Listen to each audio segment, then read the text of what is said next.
ወፎች እንዳይበሩ ለምን እንከለክላለን? እኛ ተዋጊዎችና መሪዎች እንጂ ነጋዴዎች እኮ አይደለንም። ገንዘብ ማግኘት የነጋዴዎች ስራ ነው። እኛም ስራውን ለነጋዴዎች እንተወው እንጂ እንደ ውሻ ለመብረር አንሞክር አለች። ንጉሱም አስቸጋሪ የመሰለው የግብር ችግር በቀላል መንገድ መፈታቱን አይቶ የስቴፋኒን ጥበብ አደነቀ። ከዚያን ቀን ጀምሮ በመንግስቱ ውስጥ አዲስ መፈክር ታወጀ። በነገሩ ላይ መሳቅ ከቻልን ነገሩ ሊጎዳን አይችልም የሚል ነበረ። በከተማ ውስጥ ያሉ ሰዎች በሙሉ በችግሮቻቸው ላይ መሳቅና መደሰት ጀመሩ።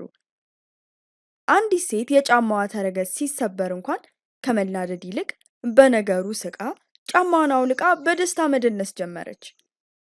በመጨረሻም ልዑሉ ሮበርት ወደ ስቴፋኒ ቀርቦ ይህ ሁሉ ደስታና አዎንታዊ አስተሳሰብ የመጣው በአንቺ ምክንያት ነው ስቴፋኒ።